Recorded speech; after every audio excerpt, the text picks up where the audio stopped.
बहुत सारे YouTubers LIC के खिलाफ बोल रहे हैं, लेकिन सच्चाई क्या है जानिए।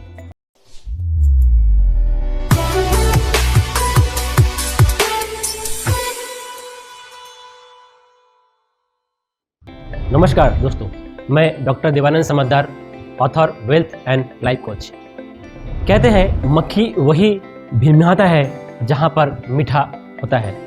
लोग उसी के बारे में बात करते हैं जहाँ से उन्हें कुछ मैटर मिल जाए, और दूसरी कंपनी के लोगों के लिए इसलिए नहीं बोल पाते हैं क्योंकि उनके पास कुछ बोलने के लिए मैटर ही नहीं होता है।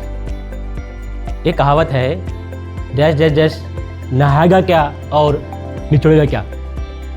ऐसे लोग उनको पकड़ते हैं जिनके पास से उन्हें निचोड़ने के लिए कुछ मिल जाए, और पैसे कमाने के लिए भी एक अच्छा ज़रिया है। मैंने कुछ दिन पहले एक YouTube पर यह कहते सुना है कि LIC में इन्वेस्टमेंट करने से कोई ख़ास फ़ायदा नहीं होता है। 10 साल बाद डबल देता है, महंगाई भी डबल होता है, आया गया कुछ नहीं। महोदय, आपका बोलना कुछ हद तक सही है, परंतु आपका कॉन्सेप्ट क्लियर नहीं है। आप अधूरा जानकारी दे रहे हैं। आप वही बात बता रहे हैं जो नेगेटिव मार्केटिंग के लिए है। आपका कंपैरिजन भी सही नहीं है। जब भी आप कंपेयर करते हो तो पीयर ग्रुप से कंपेयर करना चाहिए। आप यदि किसी बैंक की FD की तुलना कर रहे हो तो किसी दूसरे बैंक की FD से करो। यदि आप किसी म्यूचुअल फंड की किसी स्कीम से कंपेयर कर रहे हो तो आपको दूसरे कंपनी के म्यूचुअल फंड के स्कीम से ही कंपेयर करना चाहिए। आप FD के साथ उसका कंपेयर ना करें। एक घोड़े का कंपेयर दूसरे घोड़े से ही किया जाता है। एक गधे का कंपेयर भी दूसरे गधे से किया जाता है, न कि एक गधे का कंपेयर घोड़े से किया जाए, भले ही दोनों जानवर क्यों ना हो। LIC के साथ कंपेयर किसी से भी नहीं किया जा सकता। इंडिया में ऐसे कोई भी इंश्योरेंस कंपनी नहीं है जिससे LIC का कंपेयर किया जा सके, क्योंकि LIC सारे इंश्योरेंस कंपनी का बाप है, और बाप का कंपेयर किसी भी एंगल से बेटे से हो ही नहीं सकता। सही तरीके से कंपेयर करने के बाद ही लोगों को बताएं। आधा अधूरा जानकारी देकर लोगों को LIC के खिलाफ भड़काना या गलत चीज़ बताना बिल्कुल भी सही नहीं है। LIC के बारे में सही बात करके भी आप पैसे कमा सकते हैं।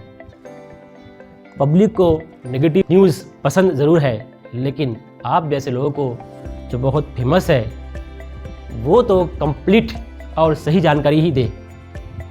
LIC जैसे संस्थानों के बारे में सोच समझकर बोले, क्योंकि यह भारत के इकोनॉमिक्स का रीढ़ की हड्डी है। कहने का मतलब यह है, कंपेयर के लिए नेचर ऑफ वर्क भी सेम होना चाहिए।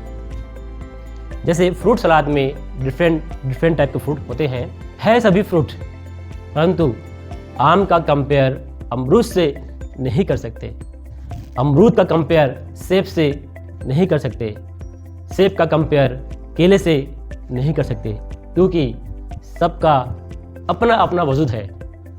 वैसे ही किसी महान खिलाड़ी का कंपेयर किसी महान अभिनेता से नहीं कर सकते, किसी महान अभिनेता का कंपेयर किसी नेता से नहीं कर सकते, किसी महान खिलाड़ी का कंपेयर किसी महान गायककार से नहीं कर सकते। कंपेयर करने के लिए पीयर ग्रुप का होना ज़रूरी है।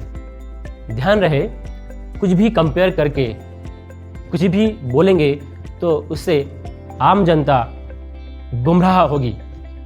आप सही राह नहीं दिखा रहे हैं। आप LIC का और किसी अन्य इन्वेस्टमेंट या FD के कंपनी के बीच में जो गैप है, जिससे ये डिफरेंस पैदा हो रहा है, उसे भी बताएं।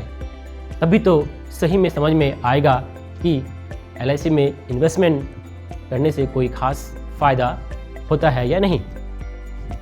आपको मैं एक चार्ट शो कर रहा हूँ, जिससे आपको समझ में आ जाएगा कि LIC में फ़ायदा होते हैं कि नहीं होते हैं। मान लीजिए आपका उम्र 30 साल का है, आपने आज बैंक में एक FD किया 1 लाख का, तो आपको 1 लाख का सर्टिफिकेट ही मिलेगा। हो सकता है ये 10 साल में 2 लाख हो जाए, इसका मतलब डबल, और हो सकता है अगले 21 साल में यह 4,10,000 हो जाए। मतलब महंगाई के आसपास आपका पैसा वहीं के वहीं रहा, जो आप लोगों को कहते हैं। लेकिन लोगों को एक चीज़ बोलना आप भूल जाते हैं, जो मैं आपको इस चार्ट में समझाऊंगा। आपने 1 लाख FD में डाला और 1 लाख LIC में डाला। बैंक में आपको 1 लाख की FD का सर्टिफिकेट मिलेगा और LIC में 1 करोड़ का सर्टिफिकेट मिलेगा। आपने हर साल अकाउंट में दिया और दिया। यह करते करते 21 साल बाद आपके बैंक अकाउंट में लगभग 35 लाख के आसपास हो जाएगा। वैसे इतने लंबे समय का FD कहीं भी होता नहीं है, सिर्फ कंपेयर करने के लिए बता रहा हूँ। इतना ही अमाउंट LIC में डाला, मतलब 1 लाख आपने LIC में दिया। अगले ही साल अगर आप नहीं रहे तो बैंक वाले आपके घर वालों को 1 लाख प्लस जो भी उस पर ब्याज बना होगा वही देगा, जबकि LIC आपके घर वालों को 1 करोड़ प्लस जो भी आपने प्रीमियम जमा किए वह प्लस उस पर कुछ बोनस, यह सारे अमाउंट आपके घर वालों को देगी। इसका मतलब यह हुआ कि हमने 1 टका दिया LIC को, लेकिन LIC हमको 100 गुने का प्रोटेक्शन दे रही है। हम जीवित रहते हैं तो हमें अपने इन्वेस्टमेंट का ब्याज सहित पैसा मिल रहा है, लेकिन इस दौरान यदि हम नहीं रहे तो हमारे इन्वेस्टमेंट का 100 गुना पैसा हमारे परिवार वालों को LIC देने वाली है। मतलब आम के आम और गुठली के दाम। हम जीवित है तो भी हमको FD के रेट से या उससे ज़्यादा पैसा मिल रहा है। हम नहीं रहे तब भी तो 100 गुना LIC हमारे परिवार को दे रही है। इस दुनिया में ऐसी कोई भी संस्थान नहीं है जिसमें 1 टका देकर 100 टके का सुरक्षा लिया जाए। ये बात तो आप अपने कंपैरिजन में बताते नहीं, जो कि बहुत ज़्यादा इम्पॉर्टेंट है। अब समझ में आ गया होगा, LIC इंश्योरेंस कंपनी है, बैंक नहीं है। इनका काम है आपके परिवार को आर्थिक सुरक्षा प्रदान करना उन परिस्थितियों में जब आप नहीं होते हैं। अगर आपको यह वीडियो अच्छा लगा तो आप अपने दोस्तों को शेयर करें, सब्सक्राइब करें और बेल आइकन दबाना न भूलें। धन्यवाद।